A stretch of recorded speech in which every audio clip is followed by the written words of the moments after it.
December the 10th, 1936, one of the most momentous days in the history of England. On this day, the decision of King Edward VIII was awaited with anxiety throughout the empire. Just 10 months into his reign, King Edward VIII gave up the throne to be with Wallis Simpson, a divorced American socialite.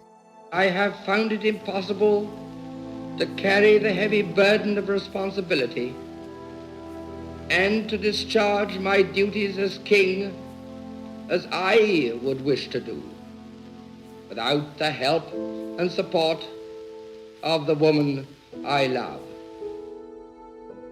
Obviously, the abdication was a seismic shock, not only to the royal family, but to the entire country. Immediately, the object of Edward's affection became the focal point of hysteria and hatred. She was blamed for the abdication. People believed that it was because of her that we lost this handsome, charming prince. The world mocked their marriage and their love and said, actually, they didn't really love each other. But the truth was different. The pair remained together despite the scandal until Edward's death in 1972. They had both sacrificed so much. She'd sacrificed her entire reputation the world over for this marriage, and he'd given up his kingdom for her. And then it became the two of us against the world. The romance of the two of them, of Wallis and Edward, has been so damaged in a way. Edward, known to those closest to him as David, had a love for Wallis that endured, despite their many challenges. But what do we really know of Wallis beyond rumour and assumption? And how did her early years and her relationships with men define the events to come? Wallis Simpson was born Bessie Wallace Warfield in Pennsylvania on the 19th of June, 1896. She came from a very good family in Baltimore, the Warfields, so she had a very good lineage. Wallis faced struggles from an early age. When she was just 5 months old, her father Teakle died of tuberculosis. From the moment that Wallis's mother became a single mother, finance became a very real issue. She lived with her Uncle Sol. At one point, she lived with her Aunt Bessie. She lived with her grandmother. Her mother rented somewhere for them. There was never the sense of her having a home. Wallis had a difficult relationship with her wealthy Uncle Sol, utterly reliant on his money and his moods. He was very cold, quite controlling. Wallis was rather afraid of him. She was totally dependent on the charity of the Warfields, and this was hit and miss. By age 16, Wallis had persuaded her Uncle Sol to send her to the prestigious boarding school Oldfields. The bright, witty Wallis always aspired to stand out and to better herself.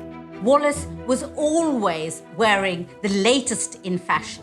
She said later in her life that she realised she wasn't the prettiest girl in the room, and that she realised that where she could stand apart was to be impeccable in her clothes. What you see there is somebody who's determined to make an entrance into a room. She became quite ambitious. She felt that she had to get on in life, and first opportunity she fled from Baltimore, created a new life for herself elsewhere. After leaving school, Wallis pursued what she always craved: security and stability. In her mind, that meant she needed a man. For a modern, bright woman like Wallis, it says so much about the time that for her, really, all that mattered was getting married. In those days, the number of careers that were available for women were dramatically smaller than they are now, so she didn't have a lot of options. When her cousin Corin invited her to go to Pensacola in Florida, the naval base where her husband was, Wallis jumped at the opportunity. She was only 19, but it was there that she met a handsome young aviator, Win Spencer. Win Earl Spencer was the son of a stockbroker, and he was somebody who was seen as glamorous, he was wealthy, he was somebody who was very attractive. Earl Winfield Spencer, known as Win, was 8 years older than Wallis, then just 19. The relationship progressed rapidly. I think she rushed into it to get away from her family and get another rung on the ladder of life. Wynne appeared to be a man who could protect and provide for Wallis. Within just 5 months, they were engaged. It was a sort of society wedding as far as Baltimore was concerned. It was reported in all the papers. After the death of her father and her time with her controlling uncle, was Wallis driven by wealth or craving a sense of belonging? You can see the idea of somebody who has these incredibly high goals, a great sense of self, a great sense of status, but also how she's going to achieve those goals. Yet Wynne was not all that he seemed. Quickly, cracks appeared in the relationship. Wallis rushed headlong into this relationship and then discovered on her honeymoon that she'd made a terrible mistake. Her new husband was an alcoholic, and devastatingly for Wallis, he would get very cruel and abusive when he was drunk. He got very jealous. It was an absolute nightmare for her. After enduring 5 years of unhappiness, Wallis took a groundbreaking step, announcing to her family that she wanted a divorce. That, of course, was something which people did not on the whole do in those days, not young ladies of her position in life.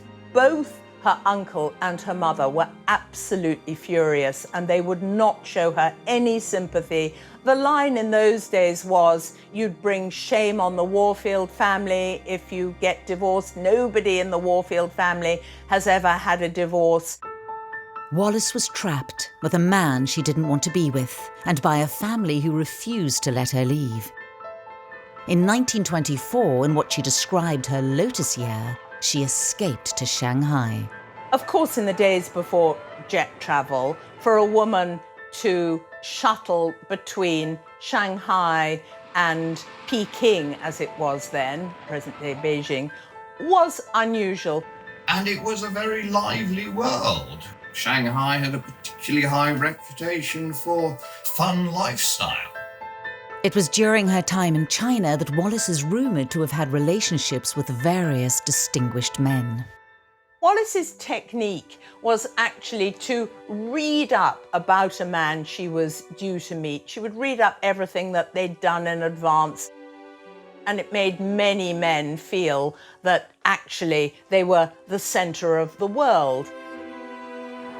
Aged 29, Wallis returned to the US and after 11 years finally got a divorce from Wynne. Once again, Wallis looked for security elsewhere.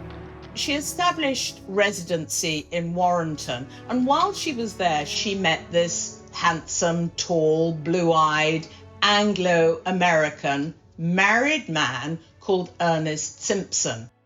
Ernest was in charge of the shipbroking office in the City of London. Rather than having the low salary of a military officer, he was a businessman. I think the number one thing Wallis saw was security. Wallis was really worried about how she was going to make ends meet. She'd seen how her mother had suffered. She wrote to her Aunt Bessie, to whom she was very close, "I like him and he will be kind, which makes such a difference." Ernest Simpson left his wife and young daughter to be with Wallis. I think it's easy to see why Ernest was attracted to Wallis. She was such fun. She was the life and soul of a party. Ernest was completely blown away by Wallis. Aged 32, Wallis moved to London to be with Ernest, and they married in Chelsea Registry Office.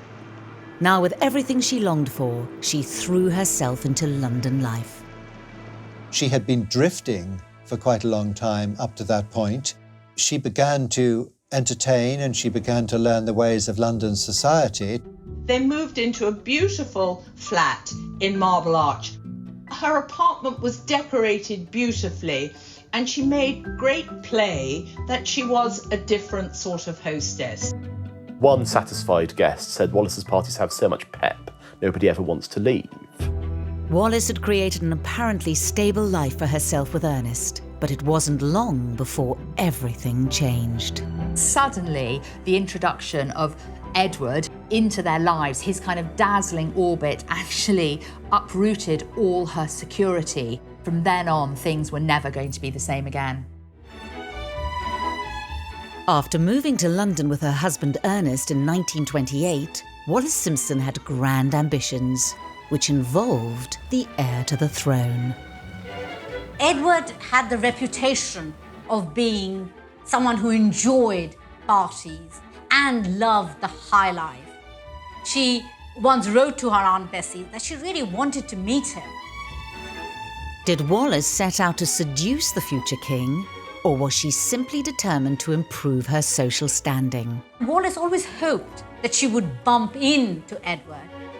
Not necessarily because she wanted to have an affair with him. I think at this point, in the late 1920s and early 1930s, Wallis was just trying to move up social ladder. I think everybody wanted to meet the prince, and Wallis was no different. If Diana was the people's princess, then Edward was the people's prince. He was adored the world over. He was good-looking, he was charismatic. Wallis befriended Thelma Furness, Edward's mistress at the time. It led to the moment that changed her life and the future of British history. Wallis and Ernest were invited to Melton Mowbray for a weekend to act as a chaperone. That was very necessary in society, so that, you know, all the right superficial actions were conformed to, and then Edward could actually have his way with Thelma. Wallis made a big impression on the young prince, unfazed by his royal status. She'd overheard him say to some of his courtiers, so really don't all the women look ghastly in this light? And then when Wallis was introduced and he said to her, "Oh, madam, may I say how absolutely lovely you look tonight?" because they'd already met. Wallis, quick as a flash, snapped back, "Oh, but sir, I thought you said all the women were looking ghastly in this light." He was smitten from that first moment. He liked dominant women and he liked people to stand up to him, and that sort of fired him up. So it wasn't long after that before he was coming round for drinks regularly in their London flat, the Simpsons' London flat, and then dinner parties. His kind of dazzling orbit actually uprooted all her security and sent her life on a very different course. Both Wallis and Ernest quickly became absorbed into the prince's royal world. To be in that milieu was very exciting for her, and Ernest enjoyed that very much too, and in fact benefited from the social connections with his business. It was a kind of a very racy scene. The jazz clubs and sort of people playing the piano late at night and cocktails. Edward offered Wallis acceptance and a passport to an intoxicating lifestyle. She would later describe Edward as an open sesame to a new and glittering world. She did write to her Aunt Bessie to say she thought it was almost too good to be true. So what was it about Wallis Simpson that meant the prince was so desperate to be in her company? Edward at this point loved everything American. What he really liked was American society and American women, and he liked married American women. She was very well educated. She was far brighter than the Duke and better read. And the people that I spoke to who met them both said you prayed to be seated next to Wallis at a dinner party because she was fun and lively and the ball always came back over the net. Though Wallis had become further ingrained into Edward's life, he was still in a relationship with Thelma. And Wallis, of course, was with Ernest. Then there was a critical moment when Thelma had to go away. So she invited Wallis to, and this is the famous quote, "look after the little man." Edward was infatuated, and he doted upon her. She was given a style of living which you could never have imagined she'd have otherwise. She was given jewellery, she was given foreign holidays, she was given amazing clothing.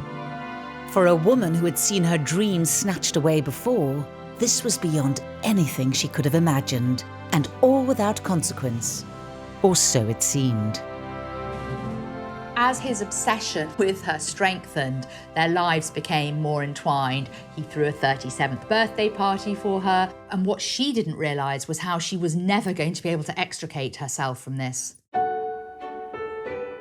According to Wallis herself, friendship turned to romance in the summer of 1934, during a holiday where Ernest was absent. Wallis herself would later write in her memoirs, "We had crossed the indefinable boundary which existed between friendship and love." At the beginning, Ernest was very complicit in her relationship with the Prince of Wales. As Freda Dudley Ward's husband, who was a previous mistress of the Prince of Wales, said, no one ever minds if their wife is having an affair with the Prince of Wales. So in those circles, it was considered very chic and almost a sort of accolade. And Ernest himself was somebody who, after a very short amount of time, he had his own love affairs and things like that. In the English upper classes, and especially the royal family, it was completely normal for these affairs to take place. She wrote to her Aunt Bessie saying, "What a bump I'll get when the prince drops me for some English beauty. Luckily, I'm prepared." Well, the real tragedy for her was she could never have been prepared for what happened to her and the prince's steadfast refusal ever to give her up. After unreliable relationships with some of the men in her earlier life, Edward's devotion may have come as a surprise. Although the relationship was not yet in the public eye, it was already causing consternation within the royal family. They would have seen her as a brash American, with already one divorce behind her and married somebody else. In an Anglican country where divorcees were still banned from Ascot's royal enclosure, Wallis's marital status caused alarm. Edward was questioned by his father, but insisted Wallis was not his mistress.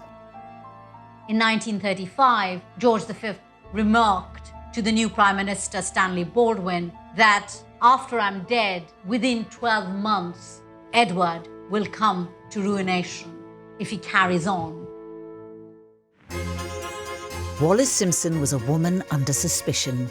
She was even considered a threat to national security, put under surveillance and smeared with scandalous rumours.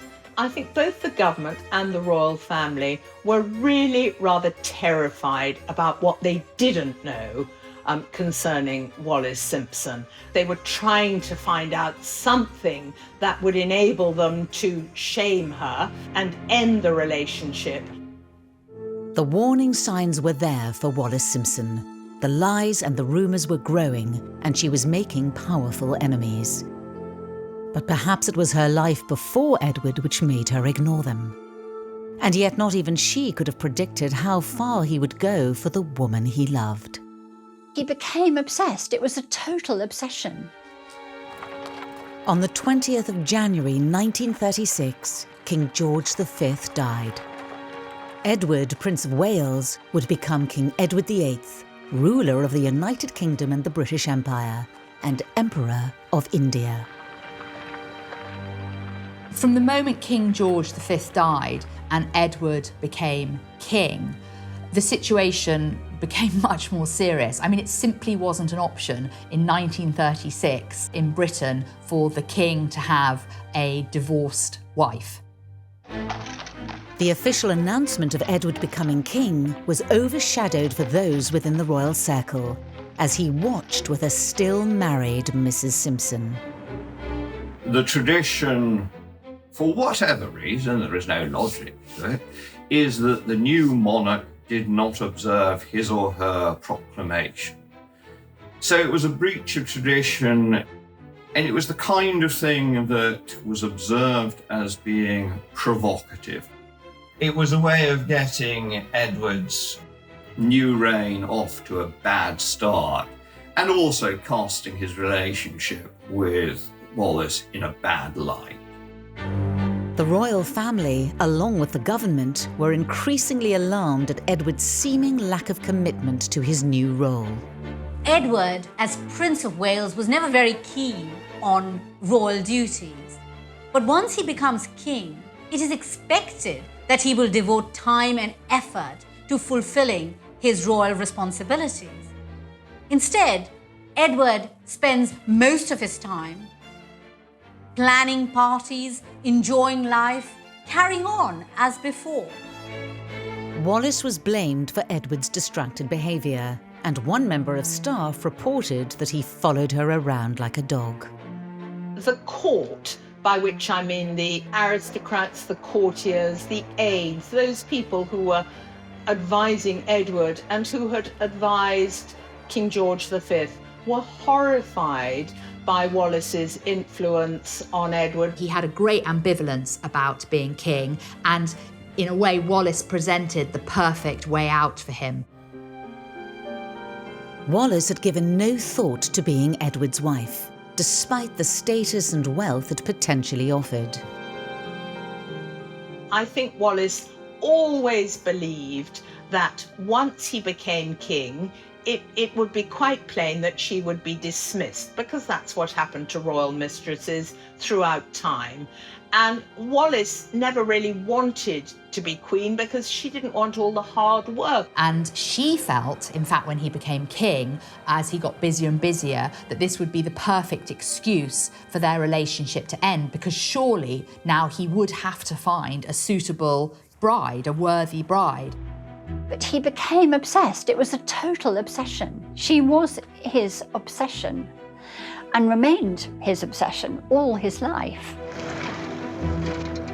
Wallis's husband, Ernest, knew the situation couldn't continue and over dinner confronted Edward.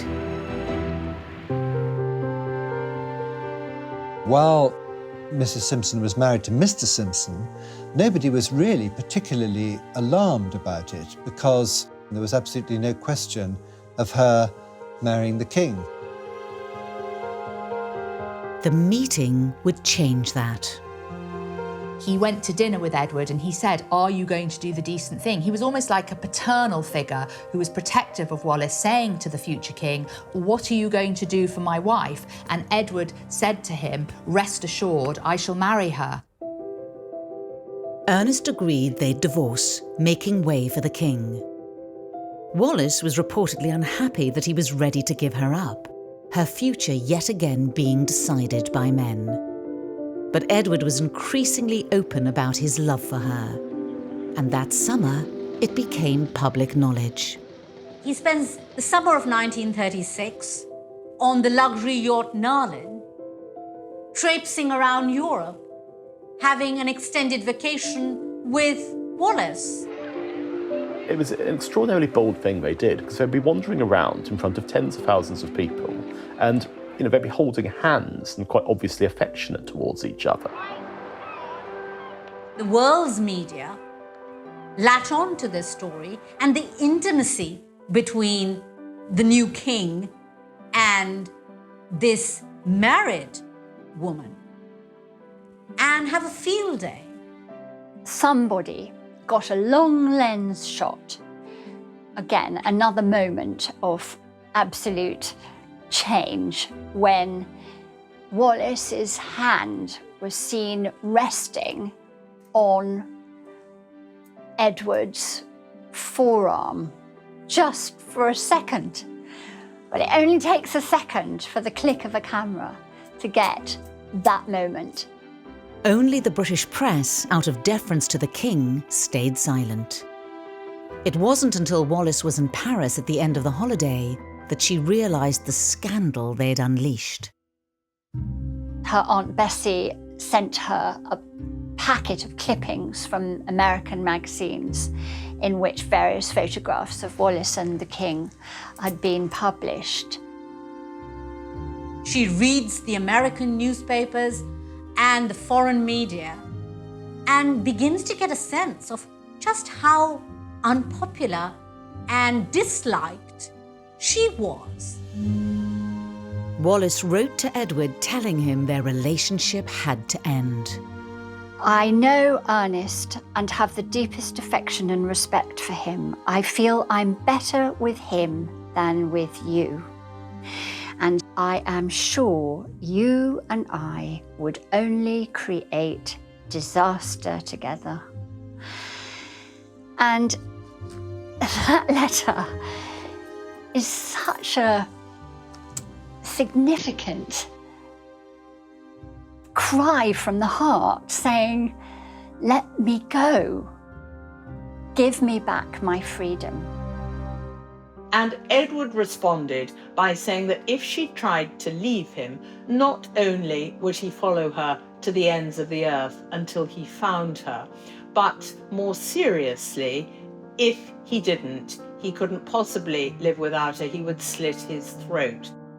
I think it's at this point that Wallis realised she was trapped, albeit by a trap of her own making. The royal family were appalled by Wallis, but took comfort in the belief that she wasn't free to marry the king. Then, in October, she was granted a divorce, a decree nisi in the courts. The horrific moment came when it was publicly known that Wallis was trying to divorce Ernest. Suddenly, the horrific possibility of Wallis and Edward getting married was there for the government to get worried about. The government view was Queen Wallis was absolutely unacceptable. She was unacceptable because she would be a divorced woman with 2 husbands living. The church, the royal family and the government said they could not accept Wallis as queen. But Edward said he could not live without her. Wallis dominated Edward in every significant respect except one. He would not give her up. So when it was finally clear that Edward was determined to marry her and was willing to abdicate, to give up the throne, she knew that this was a wrong choice, but she knew she could not change Edward's decision. In desperation, she wrote to Ernest, saying that she wanted to leave England and not return until after Edward's coronation. I think Wallis believed perhaps she could, even at this very late stage, go away. Perhaps even now she could go to China. But the situation had got out of control. It simply was no longer possible for her to get away. On December the 3rd, the press blackout ended and the crisis dominated the headlines. When the news finally hit the stands, it was the most seismic shock to the country. I think that the majority of the British public felt betrayed. But it was Wallis who was the target of an angry public. Wallis was accused of everything. She was accused of being a whore and a harlot, a Nazi and a gold digger. Wallis received poison pen letters and bomb threats. She was living in the Regent's Park in Cumberland Terrace. People started throwing stones through her window. She got really scared. She believed that every flashbulb was somebody with a gun who might actually try and assassinate her. And Baldwin also believed that there might be an assassination attempt against her. So it was decided that they had to get Wallis out of the country. Wallis fled to the south of France. Compared to her earlier life, she'd been living her dream, only for it to become a nightmare. She had to climb out of lavatory windows. She had to lie in the back seats of cars with blankets thrown over her. One of her friends said she left England like a fugitive in a chain gang.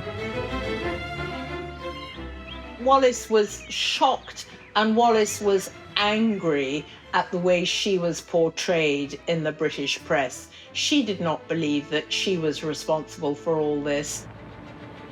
In England, the government would still not agree to the marriage. Edward saw no option but to abdicate.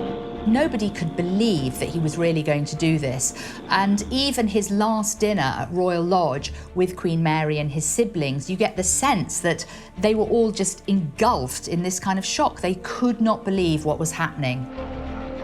Wallis was about to become forever known as the woman who made a king give up his crown. She would have realised that the world was judging her and that she had become pretty much the most hated woman in the world. In hiding in France, Wallis made one final attempt to dissuade Edward VIII from giving up his throne. Wallis put out this statement saying that she would withdraw from any marriage. And this, for a while, was thought to have actually solved the problem, but it didn't work. On December the 11th at 10 p.m, King Edward VIII broadcast to the nation on the BBC. A few hours ago, I discharged my last duty as King and Emperor. She listened to the abdication speech, which I guess was when it really became obvious that the whole thing was completely final and done and dusted. I have found it impossible to carry the heavy burden of responsibility and to discharge my duties as king as I would wish to do, without the help and support of the woman I love. She was cowering under a rug and crying and saying, this must not be allowed to happen, this should never have happened. She was absolutely horrified. And rather than thinking how romantic, she wrote in her memoirs later that night I drank the dregs of my defeat.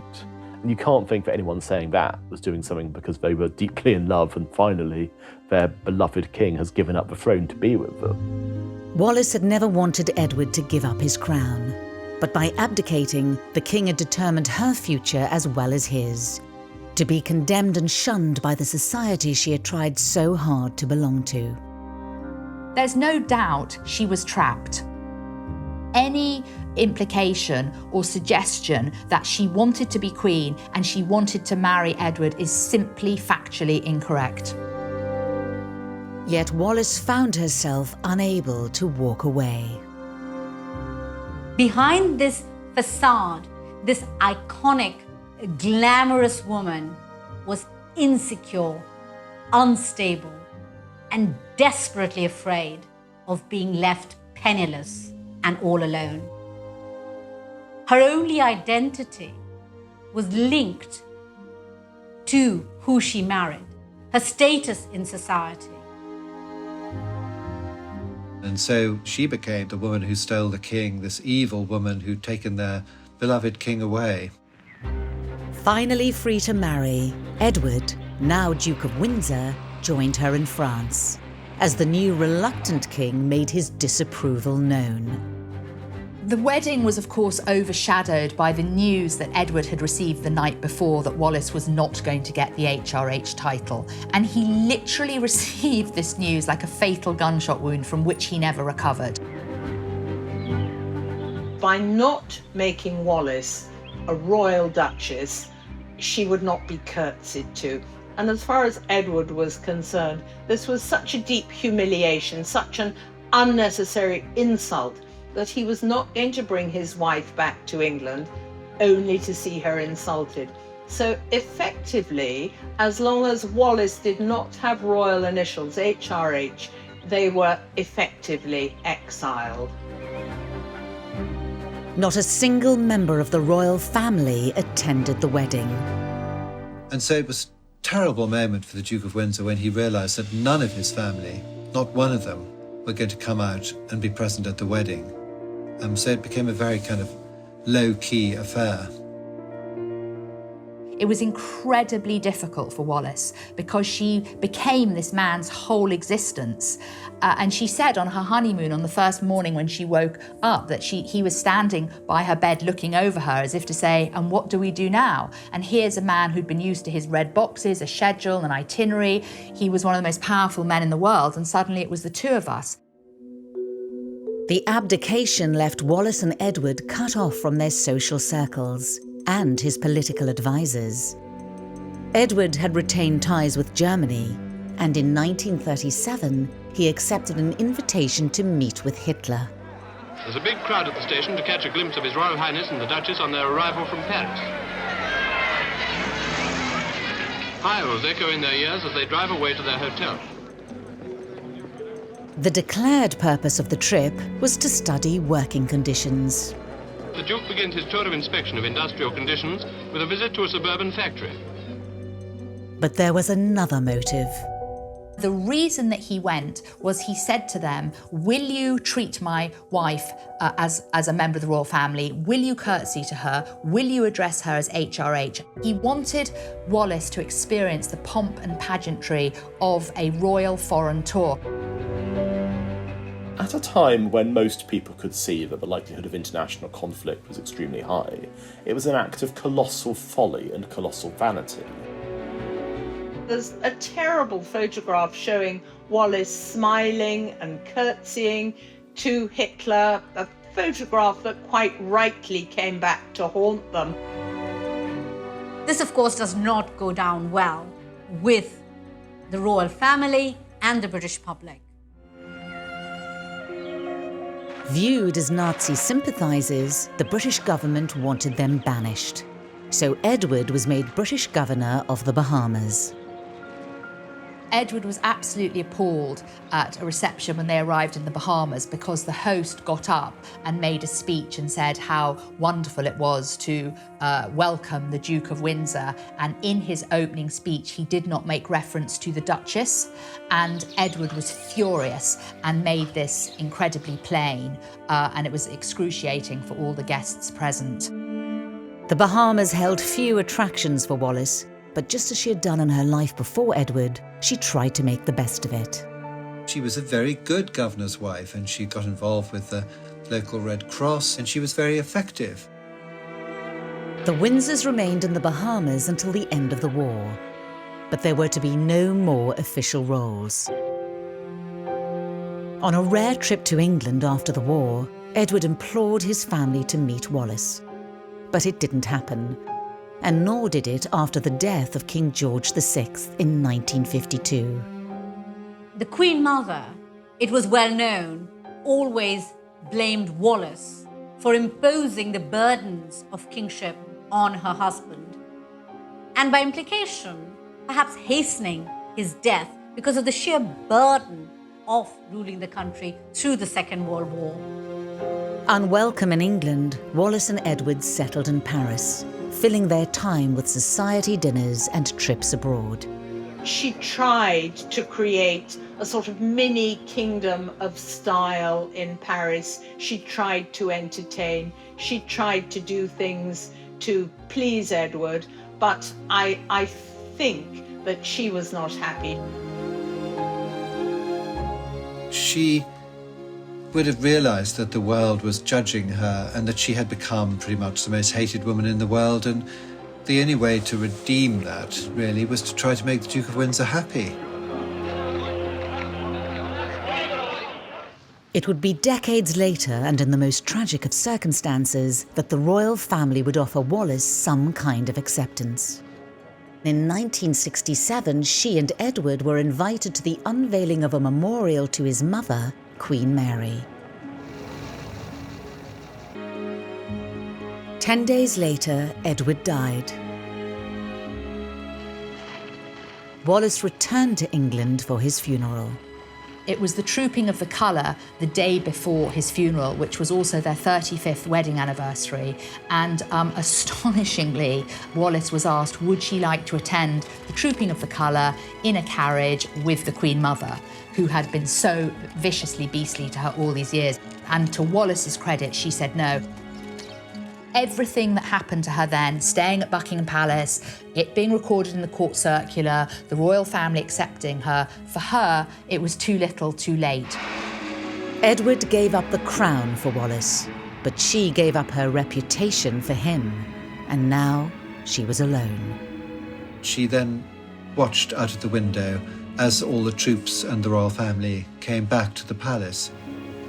The next day, she did join the royal family, as Edward was laid to rest. On top of the coffin there was no crown, but a wreath from the Duchess of Windsor. The service lasted half an hour. Then, with the Queen, the Duchess of Windsor left the chapel. She wore a very elegant black chiffon veil covering her face, and she was miserable, and she was really worried about what her future would be.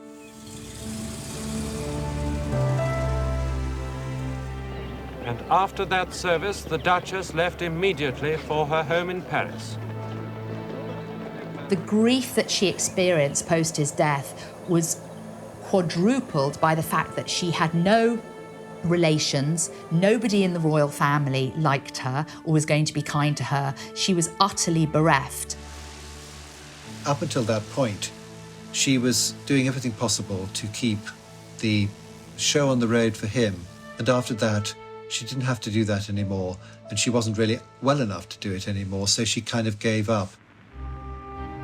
Wallis survived Edward by 14 years. But they were long, lonely years, and her health had deteriorated. And she eventually ended up on a life support machine and basically lay for 10 years on a bed while things disappeared from the house, and the whole situation was absolutely terrible. She became a prisoner in her own home. Nobody was allowed in. It was the most terrible, devastating act. And she died alone, emaciated, a prisoner in her own home. After her death in 1986, her funeral was held at St George's Chapel, Windsor, attended by the royal family. I remember one of her friends who was there in the chapel, as I was too, actually. This friend of hers said, what was done for the Duchess of Windsor that day was everything the Duke could have possibly wanted. The coffin in the middle of the choir of St George's Chapel, the beautiful singing, the candlelight, all the royal family around. If he did look down on it, he would have been very impressed by the scene. She was buried next to the Duke of Windsor in the grounds of Frogmore House.